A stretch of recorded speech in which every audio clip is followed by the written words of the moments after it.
ഏറെ പ്രത്യേകതകളുള്ളതാണ് ഈ വർഷത്തെ ലോഗോസ് ക്യൂസ്. 25 വർഷം രജത ജൂബിലിയാണ് ലോഗോസ് ക്യൂസ് ഈ വർഷം ആഘോഷിക്കുന്നത്. ഈ പ്രത്യേകതകളുള്ള ഈ ഒരു ലോഗോസ് ക്യൂസിൻ്റെ ലോഗോസ് പ്രതിഭയായി ഇപ്പോൾ നമ്മളോടൊപ്പം ഉള്ളത് ഷിബുചേട്ടനാണ്. കഴിഞ്ഞ വർഷം ലോഗോസ് പ്രതിഭാ മത്സരത്തിൽ 2ാം സ്ഥാനത്തിലായിരുന്നു. ഈ പ്രാവശ്യം അത് തിരിച്ചു പിടിച്ച് 1ാം സ്ഥാനത്തിലേക്ക് എത്തി. ഒപ്പം മറ്റൊരു പ്രത്യേകത എന്ന് വെച്ചാൽ മലങ്കര സഭയിൽ നിന്ന് ആദ്യമായി ലോഗോസ് പ്രതിഭ ആകുന്നത് ഷിബുചേട്ടനാണ്. ആ ഒരു പ്രത്യേകതയും കൂടി ഈ ഒരു ലോഗോസ് ക്വിസിൻ്റെ ഗ്രാൻഡ് ഫിനാലെ വേദിയിൽ നടക്കുന്ന കാഴ്ചയാണ് കണ്ടത്. എന്തായാലും ലോഗോസ് പ്രതിഭയായിരിക്കുന്ന ഷിബുചേട്ടനോട് തന്നെ നമുക്ക് ചോദിക്കാം. ചേട്ടാ, എങ്ങനെ തോന്നുന്നു ഈ ഒരു നിമിഷം? കഴിഞ്ഞ വർഷം കപ്പിനും ചുണ്ടിനും എന്ന രീതിയിൽ തന്നെയാണ് ആ ഒരു പ്രതിഭാപട്ടം പോയത്. പക്ഷേ ഈ വർഷം അത് വളരെ മനോഹരമായി തിരിച്ചു പിടിച്ചു. എന്ത് തോന്നുന്നു? ദൈവവചനത്തിൽ മാറ്റുരയ്ക്കുന്ന മത്സരത്തിൽ അതിൻ്റെ ജേതാക്കളെ തീരുമാനിക്കുന്നത് ദൈവം തന്നെയാണെന്നാണ് എനിക്ക് മനസ്സിലായത്. നമ്മൾ മുൻവിധികളോടെ പോയിട്ട് കാര്യമില്ല. അവിടെ ദൈവം ഒരാൾക്ക് വേണ്ടി കരുതി വെച്ചിട്ടുണ്ടാകും. അതാണ് കഴിഞ്ഞ വർഷങ്ങളിലൊക്കെ കണ്ടത്. ഈ വർഷം എന്നെ തിരഞ്ഞെടുത്തു. അതൊരു ദൈവാനുഗ്രഹമായിട്ട് കാണുന്നു. വളരെയധികം സന്തോഷം തോന്നുന്നു ഈ ജൂബിലി വർഷത്തിൽ പ്രതിഭയാകാൻ കഴിഞ്ഞത്. കഴിഞ്ഞ വർഷം ഈ പറഞ്ഞ പോലെ പ്രതിഭാസ്ഥാനം കിട്ടിയില്ല. വിഷമം തോന്നിയിരുന്നു ആ സമയത്ത്? ഇല്ല, വളരെയധികം സന്തോഷം തോന്നി. കാരണം ജിസ്മോന് കിട്ടിയപ്പോൾ എനിക്ക് വളരെയധികം സന്തോഷം തോന്നി. എന്താണെന്ന് വെച്ചാൽ ഞാൻ ഒരുപാട് ചിന്തിച്ചു നോക്കി. ദൈവവചനം മാത്രം പഠിച്ച ജിസ്മോൻ എന്നെ ദൈവം തിരഞ്ഞെടുത്തു എന്ന് പറയുമ്പോൾ അത് ഒരു എന്താ പറയുന്നത്, ദൈവവചനത്തിൽ എത്രത്തോളം ആഴപ്പെടുന്നോ ആളെ ദൈവം തിരഞ്ഞെടുക്കും എന്നാണ് എനിക്ക് അതിൽ നിന്ന് മനസ്സിലായത്. അത് കൂടുതൽ ശക്തിയോടെ പഠിക്കാൻ ഒരു ഊർജ്ജമായിരുന്നു. കഴിഞ്ഞ 2 വർഷവും അങ്ങനെയാണ് എനിക്ക് തോന്നിയത്. ഈ ഒരു കഴിഞ്ഞ വർഷത്തെ ഒരുക്കങ്ങൾ എങ്ങനെയായിരുന്നു? ഈ വർഷം പ്രതിഭാപട്ടം എന്തായാലും എൻ്റെ കയ്യിൽ തന്നെ ഉണ്ടാവും എന്ന് ചിന്തിച്ചുകൊണ്ടായിരുന്നു? അങ്ങനെ ചിന്തിക്കാൻ നമുക്ക് ഒരിക്കലും പറ്റത്തില്ല. നമ്മളെത്ര പ്രയത്നിക്കുന്നോ, നമ്മളെത്ര അധ്വാനിച്ചോ, അതിനൊക്കെ നമുക്കൊരു ഫലപ്രാപ്തി വരുന്നത് അതിൻ്റെ കൂടെ ദൈവസഹായവും ദൈവാനുഗ്രഹവും കൂടെ വരുമ്പോഴാണ്. ഈ പ്രാവശ്യം അത് രണ്ടും കൂടെ ഉണ്ടായി. കഴിഞ്ഞ വർഷങ്ങളിലൊക്കെ ഞാൻ അധ്വാനിച്ചിരുന്നു. അതിലും കൂടുതലായി അധ്വാനിച്ചു വരുന്നതെന്ന് ചോദിച്ചു കഴിഞ്ഞാൽ ചില ജീവിത സാഹചര്യങ്ങളിലൊക്കെ കുറച്ച് ബുദ്ധിമുട്ടുകളിലൂടെയൊക്കെയാണ് പഠനം മുന്നോട്ട് പോയിക്കൊണ്ടിരുന്നത്. ഇവിടുന്ന് പോയ അന്ന് മുതൽ തന്നെ പഠിക്കാൻ തുടങ്ങിയതാണ്. അന്ന് കഴിഞ്ഞ കൊല്ലം പ്രതിഭാ മത്സരത്തിൽ പങ്കെടുത്ത് പോയ അന്ന് തന്നെ ഞാനൊരു 3 വാക്യം പഠിച്ചായിരുന്നു. അന്ന് മുതൽ തുടങ്ങിയതാണ്. അതായത് ഒരു വർഷത്തെ ഒരു പഠനത്തിൻ്റെ ഒരു ഫലപ്രാപ്തിയാണ് ഇന്നിവിടെ എനിക്ക് ഈ സമ്മാനം കിട്ടിയത്. എങ്ങനെയായിരുന്നു ഈ പ്രാവശ്യത്തെ ക്വിസ് കോമ്പറ്റീഷൻ? ഇപ്പോൾ തുടക്കത്തിൽ ആദ്യമേ ഇന്ന് രാവിലെ നമ്മൾ ഇരിക്കുമ്പോൾ ഷിബുചേട്ടൻ എന്നോട് പറഞ്ഞു, ഞാൻ കഴിഞ്ഞ വർഷം ഇരുന്ന അതേ സീറ്റിൽ തന്നെ എനിക്ക് ഈ പ്രാവശ്യം കിട്ടിയത്. അതേപോലെ തന്നെ എ വിഭാഗത്തിലിരുന്ന ജിസ്മോൻ ഇരുന്ന അതേ സീറ്റിൽ തന്നെ ഈ പ്രാവശ്യം എ വിഭാഗത്തിൽ ജോഹൻ ഇരുന്നത്. ആ സമയത്ത് ഇവിടെയൊക്കെ എങ്ങനെയൊക്കെ കടന്നുപോയത്? അത് ശരിയാണ്. കഴിഞ്ഞ വർഷം കിട്ടിയ സീറ്റ് തന്നെയാണ് ഞങ്ങൾക്ക് നറുക്കിട്ടപ്പോഴും ഈ പ്രാവശ്യം എനിക്കും ആനി ടീച്ചർക്കും 1ാം സ്ഥാനം കിട്ടിയ 1ാം എ ഗ്രൂപ്പിലുള്ള കൊച്ചിനും കിട്ടിയത്. ദൈവത്തിൻ്റെ ഓരോ തെരഞ്ഞെടുപ്പുകളാണ്, നമുക്കൊന്നും പറയാൻ പറ്റത്തില്ല. കിട്ടിയ സാഹചര്യം അനുസരിച്ച് നമ്മളെങ്ങനെ ഉപയോഗിക്കുന്നു അതിലാണ് ഒരു വിജയം വരുന്നത്. എങ്ങനെയായിരുന്നു ഈ പ്രാവശ്യത്തെ മൊത്തം ക്വിസ് കോമ്പറ്റീഷൻ?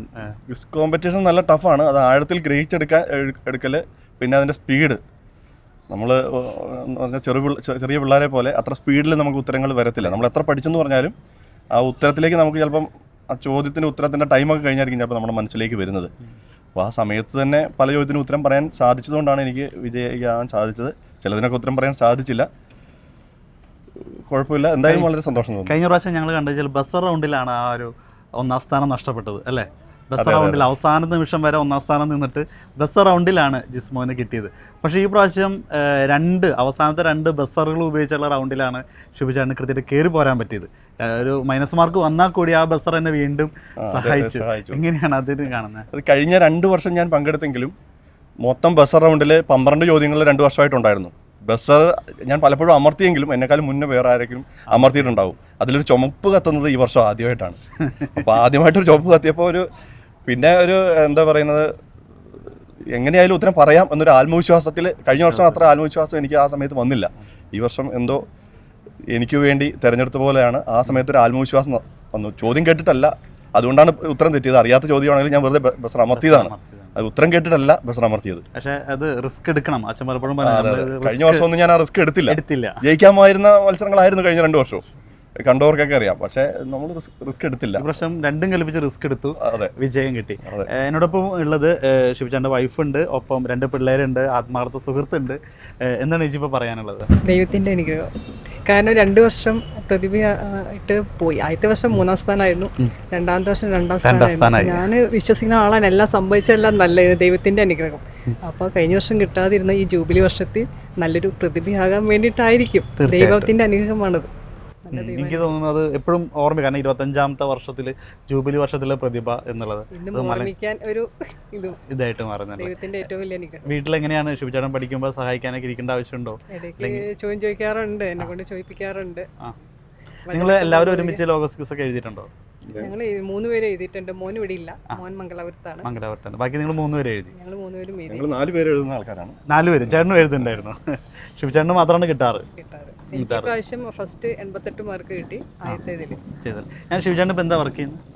ഞാനൊരു പ്രൈവറ്റ് സ്ഥാപനത്തിൽ ലാറ്റക്സ് ഫാക്ടറിയാണ്, അമേസിങ് ലാറ്റക്സ് എന്ന് പറയുന്ന ഫാക്ടറിയിൽ അക്കൗണ്ടൻ്റ് ആയിട്ട് വർക്ക് ചെയ്യുന്നത്. അപ്പോൾ എങ്ങനെയാണ് ഈ ജോലിയുടെ ഇടയ്ക്ക് ഈ പഠനവും കാര്യങ്ങളൊക്കെ ആയിട്ട്? കുട്ടികളാണെങ്കിൽ നമുക്കറിയാം, അവർക്ക് പഠിക്കാനുള്ള സമയത്ത് ഇരുന്ന് പഠിച്ചോളും. കുറച്ച് പ്രായമായ ആൾക്കാർക്ക് പിന്നെ വേറെ വർക്കൊന്നും ഇല്ലാത്തപ്പോൾ അവർക്ക് ഇരുന്ന് പഠിച്ചുകൊണ്ടിരിക്കുക. പക്ഷെ നിങ്ങളൊരു കുടുംബമൊക്കെ നയിച്ചുകൊണ്ട് പോകുന്നു. അല്ല, എത്ര തിരക്കുള്ള ആളാണെങ്കിൽ കുറച്ച് ഒഴിവ് സമയം ഉണ്ടാവുമല്ലോ. ആ സമയമാണ് നമ്മൾ പല കാര്യങ്ങൾക്കാണ്ട് ഉപയോഗിക്കുന്നത്. ഞാൻ ആ സമയം ഈ ബൈബിൾ പഠനത്തിന് വേണ്ടി ഉപയോഗിച്ചു, അത് എന്ന് മാത്രമേ പറയുള്ളൂ. വേറെ കാര്യങ്ങൾ ഒഴിവാക്കി. പല കാര്യങ്ങളും മൊബൈലിലൊക്കെ നോക്കുകയാണെങ്കിലും ബൈബിൾ വാക്യങ്ങൾ മാത്രമാണ് ഞാൻ നോക്കിക്കൊണ്ടിരുന്നത്. മറ്റതെല്ലാം ഒഴിവാക്കി. പരമാവധി എന്നെക്കൊണ്ട് പറ്റുന്നതൊക്കെ ഒഴിവാക്കി. പിന്നെ ഫ്രീ ആയിട്ട് കിട്ടുന്ന സമയങ്ങൾ, ഇപ്പോൾ ജോലി സമയത്താണെങ്കിലും വീട്ടിലുള്ള സമയത്താണെങ്കിലും എപ്പോഴാണെങ്കിലും, അതിന് ഇന്ന സമയമൊന്നുമില്ല. ചിലപ്പോൾ യാത്ര സമയങ്ങളിലാണ് ഞാൻ കൂടുതൽ, അതായത് ഞാൻ എൻ്റെ വീട്ടിൽ നിന്ന് ജോലി സ്ഥലത്തേക്ക് ഒരു മണിക്കൂറോളം യാത്രയുണ്ട്. ഞാനത് ആദ്യമൊക്കെ പറയാറുണ്ട്. ആ 1 മണിക്കൂർ യാത്രയിൽ ഞാൻ തലേദിവസമൊക്കെ പഠിക്കുന്ന ബൈബിൾ വാക്യങ്ങൾ, ഇപ്പോൾ 1 അധ്യായം 2 അധ്യായമൊക്കെ പഠിച്ചിട്ടുണ്ടെങ്കിൽ അത് റിവിഷൻ നടത്തുന്നത് ഞാൻ ഈ യാത്രയിലാണ്. ഇപ്പം നമ്മൾ സ്കൂട്ടർ കൊണ്ടാണ് പോകുന്നത്. അപ്പോൾ സ്കൂട്ടർ ഓടിച്ച് പോകുമ്പം ഇതിങ്ങനെ പറയും. എവിടെയെങ്കിലും കിട്ടാതെ വരികയാണെങ്കിൽ അവിടെ നിർത്തും, മൊബൈൽ എടുത്ത് നോക്കും, അത് തെറ്റുണ്ടോ സംശയമുണ്ടോ. അങ്ങനെയാണ് ശരിക്കും പറഞ്ഞാൽ ആ 1 മണിക്കൂർ വീട്ടിൽ നിന്ന് ഈ ജോലി സ്ഥലത്തേക്കുള്ള യാത്രയിലാണ് എൻ്റെ പഠന സമയം ഈ വർഷം. അതാണ് എന്നെ ഈ വിജയത്തിലേക്ക് എത്തിച്ചതെന്ന് ഞാൻ വിശ്വസിക്കുന്നത്. ഈ വർഷം, ആദ്യത്തെ വർഷങ്ങളിലും അങ്ങനെ തന്നെ ആയിരുന്നു. പക്ഷേ ഈ വർഷം ഞാൻ ഈ സമയമാണ് കൂടുതൽ പഠിക്കാനായിട്ട് ഉപയോഗിച്ചിരിക്കുന്നത്. വീട്ടിൽ നിന്ന് ജോലി സ്ഥലത്തേക്കുള്ള യാത്രകളാണ് കൂടുതൽ ഞാൻ പഠിക്കാനായിട്ടും. അതായത് നമ്മൾ പഠിച്ചു എന്ന് പറഞ്ഞ കാര്യമില്ല, അത് ആവർത്തിച്ച് പഠിക്കുമ്പോഴാണ് നമ്മുടെ മനസ്സിലത് തറയ്ക്കുന്നത്. അപ്പോൾ നമ്മൾ ഒറ്റയ്ക്ക് ഇങ്ങനെ യാത്ര ചെയ്തുകൊണ്ടിരിക്കുകയാണ്, അതിലൊരു ഏകാഗ്രതയും കിട്ടുന്നുണ്ട്. അപ്പോൾ എനിക്കൊരു ഉപദേശം കൂടിയാണ്, ഇതുപോലെയുള്ള അവസരങ്ങൾ നമ്മൾ യാത്രയ്ക്ക് ജോലിക്ക് വേണ്ടി സമയം കിട്ടുന്നില്ല എന്നുള്ളത് ഒരു എക്സ്ക്യൂസ് അല്ല. നമ്മളതിനു വേണ്ടി സമയം കണ്ടെത്തിയാൽ നമുക്ക് ഇങ്ങനെയുള്ള ബൈബിൾ വചനങ്ങളൊക്കെ പഠിക്കാൻ പറ്റും. പിന്നെ അതിനോടുള്ളൊരു ആഭിമുഖ്യം നമുക്ക് വേണം, ബൈബിൾ പഠിക്കണം എന്നുള്ള ആഭിമുഖ്യം. ചെറുപ്പം മുതൽ ഞാൻ ഈ കാറ്റീസവും ഇതൊക്കെ പഠിപ്പിച്ചുകൊണ്ടിരിക്കുന്ന ഒരാളായതുകൊണ്ട് നമ്മുടെ ഉള്ളിൽ തന്നെ ഒരു ഇതുണ്ട്. പഠിക്കുമ്പോൾ നമുക്ക് അതൊരു വിരക്തിയായിട്ട് തോന്നാറില്ല. പഠിക്കുന്നതിനോട് ഒരു ക്രേസ് ഉണ്ട്, ബൈബിൾ വചനം പഠിക്കുന്നതിനോട്. എനിക്ക് തോന്നുന്നൊരു പുതിയൊരു അറിവും കൂടിയാണ്. ഇതുപോലെ 1 മണിക്കൂർ പഠിക്കുക, അതിനുശേഷം യാത്രയിൽ അത് ഓർത്തെടുക്കുക. പെട്ടെന്ന് എവിടെയെങ്കിലും വെച്ച് മറന്നു പോയി കഴിഞ്ഞാൽ വണ്ടി അവിടെ നിർത്തുക, മൊബൈൽ എടുക്കുക, അത് പഠിക്കുക. ഇത് എനിക്ക് തോന്നുന്നു ഞാൻ ആദ്യമായിട്ടാണ് കേൾക്കുന്നത് ഇങ്ങനെ ഒരു കാര്യം. അത് വളരെ നല്ലൊരു കാര്യമാണ്. ഇത്ര മണിക്കൂർ ആ യാത്രയിൽ പോലും മറ്റു കാര്യങ്ങളൊന്നും ചിന്തിക്കാതെ ബൈബിൾ മാത്രം ചിന്തിച്ച് അത് പഠിക്കാൻ, അതിന് വേണ്ടി ആ ഒരു കൊടുത്ത ഡെഡിക്കേഷൻ, അതാണ് ഇന്നിപ്പോൾ ലോഗോസ് പ്രതിഭയായിട്ട് ശുഭിചേട്ടൻ നമ്മുടെ മുമ്പിൽ നിൽക്കുന്നത്. ഓരോരുത്തർക്കും ഓരോ ജീവിത സാഹചര്യങ്ങളായിരിക്കാം. അവരുടെ ജീവിത സാഹചര്യങ്ങൾ എങ്ങനെയാണോ അവിടെ വരുന്ന ഇതുപോലെയുള്ള സമയങ്ങൾ ബൈബിൾ പഠിക്കുന്നതിനായിട്ട് ഉപയോഗിച്ചാൽ, ഇതുപോലെ പഠിക്കാൻ താല്പര്യമുള്ളവർക്ക് ഇതുപോലെ ദൈവവചനം പഠിച്ച് നമ്മൾ ഇതുപോലെ ഉള്ള സ്ഥാനങ്ങളിലേക്ക് എത്താൻ പറ്റുമെന്നാണ് എൻ്റെ വിശ്വാസം. മാനെന്താണ് പറയാനുള്ളത്? എന്തായാലും ഒത്തിരി സന്തോഷമുണ്ട്. നമ്മൾ മൂവാറ്റുപുഴ രൂപതയിലെ കൊണ്ടാഴി ഇടവക്കാരാണ്. അപ്പം ഇടവക്കാരായ തന്നെയും നല്ല പപ്പയ്ക്ക് ഫുൾ സപ്പോർട്ടായിരുന്നു. നമ്മുടെ കുര്യനച്ഛനായാൽ തന്നെയും എല്ലാ ദിവസവും പ്രാർത്ഥിക്കും, വിളിക്കും, അങ്ങനത്തെ കാര്യങ്ങളൊക്കെ ആയിരുന്നു. അപ്പം എന്തായാലും ഒത്തിരി സന്തോഷമുണ്ട്. അതെടുത്ത് പറയേണ്ട ഒരു കാര്യമാണ്. ഞങ്ങളുടെ വികാരിയച്ഛൻ ഒരു 4-5 മാസം മുന്നേ തന്നെ എന്നോട് പറഞ്ഞു, ശുഭു ആയിരിക്കും ഇപ്രാവശ്യത്തെ ലോഗോസ് പ്രതിഭ. അത് ശരിക്കും അച്ചട്ടായ പോലെയാണ് എനിക്ക് തോന്നുന്നത്. പക്ഷേ എനിക്കൊരു ആത്മവിശ്വാസം ഇല്ലായിരുന്നു. അച്ഛൻ ഒരാഴ്ചയായിട്ട് നമ്മുടെ ഗ്രൂപ്പുകളിലൊക്കെ കറക്റ്റ് രാത്രി 9 മണിക്ക് ഇടവക അംഗങ്ങളെ കൊണ്ടെല്ലാം നന്മ പറഞ്ഞ് പറയുവും 10 പ്രാവശ്യം ഒക്കെ പ്രാർത്ഥിക്കാൻ പഠിച്ച്, അങ്ങനെ അതുപോലെ ഞാൻ പഠിപ്പിക്കുന്ന കാറ്റീസം പിള്ളേർ എല്ലാവരും എനിക്ക് വേണ്ടി ഈ ദിവസങ്ങളിലൊക്കെ പ്രാർത്ഥിച്ചുകൊണ്ടിരിക്കുകയായിരുന്നു. അതിൻ്റെയൊക്കെ ഒരു ഫലപ്രാപ്തിയാണ് ഇവിടെ ഈ വിജയം. അതെ, ഇന്നലെ 10 പേരിൽ ഒന്നാമത് എത്തിയപ്പോൾ പരീക്ഷ കഴിഞ്ഞപ്പോൾ ഞങ്ങളോട് ശിവചേട്ടൻ പറഞ്ഞു, ഇല്ലേ ബുദ്ധിമുട്ടാണ്, കിട്ടുമൊന്നുമില്ല, ബുദ്ധിമുട്ടായിരുന്നു എന്നുള്ളത് പറഞ്ഞാണ്. പക്ഷെ അത് കഴിഞ്ഞ് 1ാം സ്ഥാനം തന്നെ കിട്ടി. ഇപ്പോൾ അതേ പ്രതിഭയായിരിക്കുന്നു. ആത്മാർത്ഥ സുഹൃത്താന്ന് പറഞ്ഞു. അതെ, അവൻ അങ്ങനെയാ പറയാറുള്ളൂ. എന്തും അവൻ ഭയങ്കര ബുദ്ധിമുട്ടാന്ന് പറയും. അവൻ ഞങ്ങൾ ചെറുപ്പത്തിൽ തുടർന്ന് കളിച്ച് ഒരുമിച്ച് പഠിച്ചവരാണ് ഞങ്ങൾ.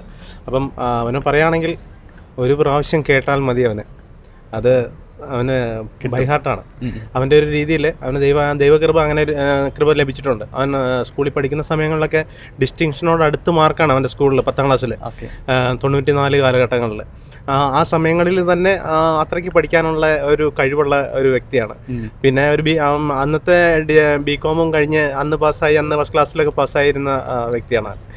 പഠിക്കാനൊന്നും ഒരു ബുദ്ധിമുട്ടില്ല, പിന്നെ നല്ലോണം പ്രയത്നിക്കും. സൺഡേ സ്കൂളിലൊക്കെ ആണെങ്കിൽ പറയാൻ ശരിക്കും ഞങ്ങളുടെ ചെറിയ ഇടവകയിൽ റോൾ മോഡലാണ്. നമുക്കൊരു പറയാം, എങ്ങനെ പറയാഞ്ഞാലും ഷൂവിനെ നോക്കി പഠിക്കണം, അല്ലെങ്കിൽ അത് ദൈവകൃപയാൽ അവന് അതങ്ങനെ ഒരു അനുഗ്രഹം കിട്ടിയിട്ടുണ്ട്. പിന്നെ ഞങ്ങളുടെ എല്ലാവരുടെയും പ്രാർത്ഥന, ഞങ്ങളുടെ ഇടവകയുടെ അച്ഛൻ പ്രത്യേക ബ്ലെസ്സിങ് ആണ്.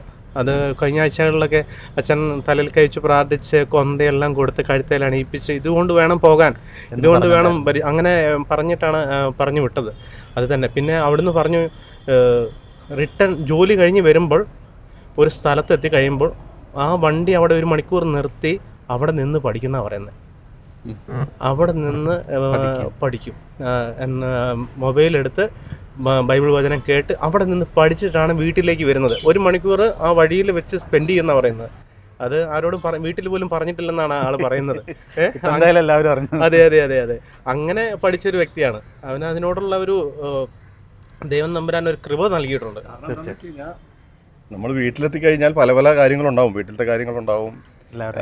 വീട്ടിലെ കുറച്ച് റബ്ബറുണ്ട് വെട്ടാൻ, അത് രാവിലെ ടാപ്പ് ചെയ്യണം, അങ്ങനെയുള്ള പല പ്രശ്നങ്ങളൊക്കെ കാണും. അപ്പം നമുക്ക് പഠിക്കാൻ എന്തെങ്കിലും നടക്കത്തില്ല. പക്ഷെ നമുക്കൊരു ദിവസം കുറച്ച് കാര്യങ്ങളെങ്കിലും പഠിച്ചിരിക്കണം എന്നൊരു നിശ്ചയദാർഢ്യം ഉണ്ട്. അപ്പം അതിനുള്ള കിട്ടുന്ന ഒരു സമയം എവിടെയാണെന്ന് നമ്മൾ അന്വേഷിക്കുമ്പോൾ അതിൽ കണ്ടെത്തുന്ന ഉത്തരങ്ങളാണ് ഈ സമയങ്ങളൊക്കെ. അങ്ങനെയാണ് അങ്ങനെ ഒരു രീതിയിലേക്ക് തിരിഞ്ഞത്. വീട്ടിൽ വന്ന ഉടനെ ചായ കുടിക്കാൻ ഇരിക്കുമ്പോൾ തന്നെ ബൈബിൾ വായിക്കായിട്ട് തുടങ്ങുന്നത് വായിച്ചുകൊണ്ട് പറയാറുണ്ടോ? വേറെ ഇത് മാത്രം മതിയോ? അതാണ്. പിന്നെ 4 മണിക്ക് രാവിലെ ഞാൻ എഴുന്നേൽക്കുമ്പോൾ എൻ്റെ ഒപ്പം എഴുന്നേൽക്കും, അപ്പോൾ ഇരുന്ന് പഠിക്കും. നിങ്ങൾ ഒരുമിച്ചിരുന്ന് പഠിച്ച സമയങ്ങളുണ്ടോ ഫാമിലി? ഇല്ലില്ല, അങ്ങനെയില്ല, എല്ലാവരും ഡിവൈഡ് ചെയ്തിട്ട് അങ്ങനെ ഇതിട്ടാണ്. എന്താണ് മോൾക്ക് പറയാനുള്ളത്?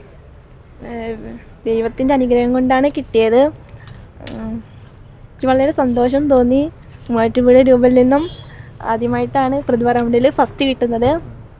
അപ്പോൾ വീട്ടിൽ വന്നു കഴിഞ്ഞാൽ രാത്രി 10 മണി വരെയൊക്കെ ഇരുന്ന് പഠിക്കും. പിന്നെ വെളുപ്പിനെ 4 മണിക്ക് എഴുന്നേറ്റിരുന്ന് പഠിക്കും.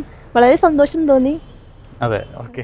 എന്തായാലും ഇപ്പോൾ ഈ പറഞ്ഞത് തന്നെയാണ്. അതായത് 25ാമത്തെ വർഷത്തിൽ മലങ്കര സഭയിൽ നിന്ന് ആദ്യമായ ഒരു ലോഗോസ് പ്രതിഭ. കഴിഞ്ഞ 25 വർഷമായിട്ട് ലോഗോസിന് മലങ്കര സഭയിൽ നിന്ന് ഒരു പ്രതിഭ ഉണ്ടായിരുന്നില്ല. അതുകൊണ്ട് തന്നെ മലങ്കര സഭയ്ക്ക് മുഴുവനായിട്ട് ഇത് വലിയ അഭിമാനത്തിൻ്റെ ഒരു നിമിഷമാണ്. മലങ്കര സഭയ്ക്കും അതോടെ തന്നെ കത്തോലിക്ക സഭയ്ക്കും മുഴുവൻ ലോഗോസ് പ്രതിഭ 25ാമത്തെ വർഷം ജൂബിലി വർഷം നമ്മുടെ ഷിബിച്ചേട്ടനായിരിക്കുകയാണ്. അപ്പോൾ എല്ലാവിധ ആശംസകളും ഷിബിച്ചേട്ടനും കുടുംബത്തിനും ചേട്ടനും എല്ലാവർക്കും നിങ്ങൾക്ക് എല്ലാവർക്കും നൽകുകയാണ്. നന്ദി. Thank you.